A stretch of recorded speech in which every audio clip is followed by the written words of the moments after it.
आप देख रहे ए reader messenger network Hindi newspaper व डिजिटल चैनल। आज मैं यहाँ पे आया हूँ प्रेस कॉन्फ्रेंस के लिए ये नाज हॉस्पिटल के खिलाफ, क्योंकि मेरी जो बीवी थी 9-10 महीने से कंसल्ट कर रहे थे इनके यहाँ से 25 अक्टूबर 2025 से, और लगातार महीने में 2 बार स्टार्टिंग में जाते थे। वहाँ पे 10 से 12 हज़ार का जो भी अमाउंट होता था वहाँ पे खर्चा होता था, और डिलीवरी हमारी 17 तारीख को थी। 17 जुलाई 2026 को। ठीक, फिर 17 उसके बाद हम लेके गए, वहाँ पे 12 बजे पहुँचे थे। 12 बजे पहुँचने के बाद उन लोगों ने एडमिट किया कि आज भी डिलीवरी होएगी, आज शाम तक हो जाएगी। उसके बाद 8:31 में बच्ची पैदा हुई और हमें बताया गया 8:45 को पैदा हुई। 8:45 को उन लोगों ने इन्फॉर्म किया हॉस्पिटल वालों ने। ठीक है, आगे उसके बाद वाइफ की तबीयत थोड़ी सी खराब हुई 11 बजे के बीच में, इसको वोमिटिंग हुआ। वहाँ पे कोई डॉक्टर नहीं था, जो उनके स्टाफ थे उन लोगों ने बोला कि नॉर्मल है, ऐसा होता रहता है, आपको घबराने की जरूरत नहीं है। हमने वहाँ पे भी उनको बोला कि डॉक्टर को बुला दीजिए अगर नहीं हो रहा है, अगर ब्लीडिंग हो तो हमें बता दीजिए। तो बोले कि ब्लीडिंग नॉर्मल सब है, सब मैनेज है, कोई घबराने की जरूरत नहीं है, आपको 11 बजे तक डिस्चार्ज कर देंगे। उसके बाद नंबर लिया और वहाँ से जाके उनके काउंटर से उसका पर्ची मिला, सर ब्लड लिया। उसके बाद क्या हुआ, 4 बजे तकरीबन 4 बजे मेरी मम्मी बोलती है कि सर बच्ची है नहीं, बच्ची मर गई है। तो मैं मम्मी को बोला, नहीं मम्मी तो सुबह सुबह बोलते नहीं है। तो उनके सारे स्टाफ लोग आए, हमें बाहर कर दिया। बोला कोई दिक्कत नहीं है, ऐसा तो होता रहता है, अनकॉन्शियस हो गई है, अब तो 11 बजे सुबह में डिस्चार्ज कर देंगे। उसके बाद हमको मिलने ही नहीं दिया गया। उसके बाद 6 बजे के तकरीबन नाज आती है तो नाज देखती है, बोलती सब सही है, 11 बजे तक सुबह आपको डिस्चार्ज कर देंगे, कोई घबराने की बात ही नहीं है। उसके बाद वो आईसीयू के वार्ड में शिफ्ट कर दिया। मैं बोला कि अब आईसीयू में क्यों शिफ्ट किया? तो बोली नहीं, ऐसा रूटीन चेकअप है, चेकअप के दौरान 11 बजे तक आपको डिस्चार्ज कर देंगे, कोई घबराने की बात नहीं है। लगभग 1 घंटे के बाद उनको फोर्स करने के बाद उन लोगों ने ये बोला कि 7 बजे तकरीबन 7-7:30 बजे की बात है, तो फोर्स करने के बाद बहुत फोर्स किया, तो वहाँ पे ले गए तो बोले कि बस्ती की इनकी हालत नहीं है, 1% से भी कम है। तो मैंने बोला पहले ही बता देना चाहिए था, दूसरे हॉस्पिटल में लेके चले जाते, हम कुछ तो कर लेते। उसके बाद उन लोगों ने बोला कि आप लेके जाओ दूसरे हॉस्पिटल में। तो नाज ने खुद ही कैब को बुक किया, अपना कैब बुक किया, वहाँ से गाड़ी आई, हम दूसरे हॉस्पिटल में गए लेके। वहाँ पे पहुँचते ही जो हॉस्पिटल का डॉक्टर था वो देखा तो पहले ही एक्सपायर हो गई है।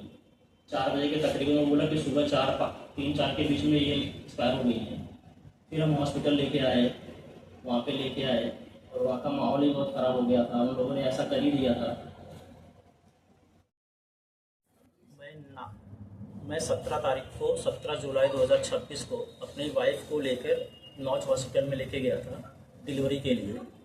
वहाँ पे मेरी वाइफ को डिलीवरी हुआ, बच्ची पैदा हुई वहाँ पे, लेकिन हालत ख़राब होने की वजह से मेरी वाइफ की डेथ हो गई। और पीएम रिपोर्ट में ये आया कि एक्सेस ब्लीडिंग की वजह से बहुत सारी जगहों पे ब्लीडिंग हो गया था, इसकी वजह से डेथ हुई है। लेकिन मुझे हॉस्पिटल की तरफ से ये बताया ही नहीं गया कि एक्सेस ब्लीडिंग कब हुई है। रात में कुछ भी नहीं बताया, उन लोगों ने बताया सब नॉर्मल है और ये आपको सुबह 11 बजे 18 तारीख को रिलीज कर देंगे। यहाँ पे जच्चा बच्चा दोनों स्वस्थ है, कोई दिक्कत नहीं है। लेकिन जब 4 बजे के बाद मेरी मम्मी ने बताया कि इसकी डेथ हो चुकी है, बच्ची की डेथ हो गई है, भैया बच्ची है नहीं, मेरी वाइफ है नहीं है। तो उनके सारे जो वहाँ पे स्टाफ थे वो लोग देख रेख करने लगे। उसके बाद हम लोगों को, पूरी फैमिली को बाहर कर दिया और कोई मिलने भी नहीं दिया। उस टाइम पे ये भी बोले कि कोई दिक्कत नहीं है, सब सही है, कोई दिक्कत नहीं है, अभी आपको 11 बजे हम आपको रिलीज कर देंगे यहाँ से। सुबह में 6 बजे डॉक्टर नॉज आई, उसके सारे स्टाफ्स आए और आईसीयू के वार्ड में शिफ्ट कर दिया। तो नाज वहाँ पे भी बोल रही है कि कोई दिक्कत नहीं है, ऐसा होता रहता है, अनकॉन्शियस हो गई है, अभी आपको 11 बजे तो रिलीज ही कर देंगे ना, कोई घबराने की बात है ही नहीं। बहुत ज़्यादा फोर्स करने के बाद तकरीबन 7:30 बजे नाज ने यह बताया, फोर्स करने के बाद अब 1% भी चांस नहीं है इनका बचने का।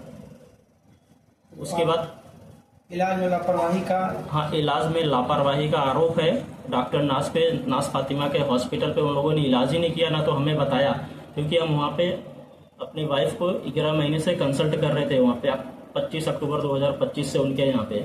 और उन्होंने आश्वस्त किया था कोई दिक्कत नहीं होगी, फ्यूचर में कभी कोई दिक्कत भी नहीं होगी, जच्चा बच्चा दोनों स्वस्थ रहेंगे यहाँ पे।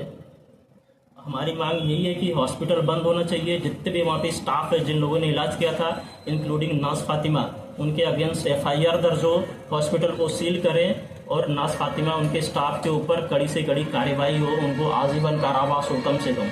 इसकी शिकायत आपने कहाँ की है? हमने सबसे पहले रिपोर्ट यहाँ पे थाने में दर्ज करवाया। थाने के जो भी इंचार्ज धनंजय पांडे थे, कोई एक्शन लिया ही नहीं उन्होंने। कम से कम 13 दिन घुमाया है थाने वालों ने, 13 डेज। तब तक 13वीं बीत गई थी। श्राद्ध लिया था, मैं ही श्राद्ध लिया था, मैं ही आ रहा था।